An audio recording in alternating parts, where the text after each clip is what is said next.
ఆంధ్రప్రదేశ్ రాష్ట్ర మంత్రుల 100 రోజుల పనితీరుపై ప్రోగ్రెస్ రిపోర్ట్ దాదాపుగా సిద్ధమైంది. సీఎం చంద్రబాబు నాయుడు ఇటీవల ప్రకటించిన విధంగా మంత్రుల 100 రోజుల పనితీరుపై సమగ్రంగా నివేదికను రూపొందించారు.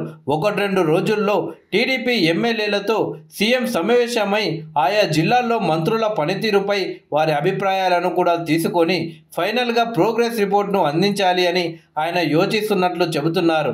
ఈ నెల 20వ తేదీతో రాష్ట్రంలో టీడీపీ ప్రభుత్వం ఏర్పాటై 100 రోజులు పూర్తి కాబోతుంది. ఈ లోపే అంటే 19న మంత్రుల పనితీరుపై ప్రోగ్రెస్ రిపోర్ట్ను ప్రకటించాలి అని ఆయన యోచిస్తూ ఆ దిశగా నివేదికను సిద్ధం చేస్తున్నట్లు తెలుస్తుంది.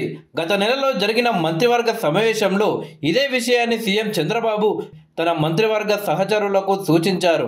మంత్రులంతా ఎప్పటికప్పుడు తమ పనితీరును మెరుగుపరుచుకుంటూ ప్రజలకు అందుబాటులో ఉండాలని చెప్పారు. అలాగే వెలగపూడి సచివాలయంలో కూడా మంత్రులు వారంలో కనీసం 3 రోజులైనా అందుబాటులో ఉండాలి.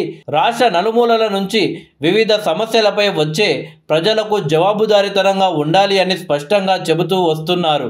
గడిచిన 100 రోజులుగా మంత్రులు ఎన్ని రోజులు సచివాలయంలోని తమ ఛాంబర్లో అందుబాటులో ఉన్నారు, అలాగే శాఖల పరిధిలో ఏ మేరకు పరీక్షలు నిర్వహించారు, సంబంధిత శాఖ అధిపతులతో సమావేశాలు నిర్వహించి శాఖల పరిధిలో ప్రభుత్వ పథకాలను ప్రజల్లోకి ఎంత వేగంగా తీసుకువెళ్లారు, అలాగే ప్రాతినిధ్యం వహిస్తున్న నియోజకవర్గాల్లో ఎన్ని రోజులు పర్యటించారు, జిల్లా స్థాయిలో ఏ సమావేశంలో పాల్గొన్నారు, ఇలా వివిధ అంశాలపై సమగ్రంగా నివేదిక సిద్ధం చేస్తున్నట్లు చెబుతున్నారు.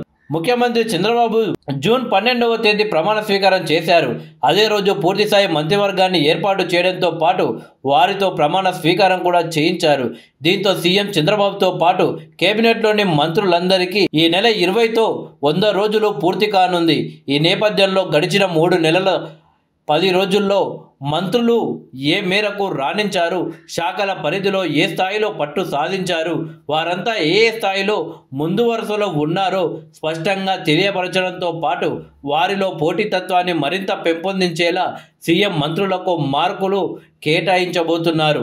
ఆ దిశగా ఇప్పటికే సమగ్ర నివేదికను కూడా రూపొందించినట్లు చెబుతున్నారు.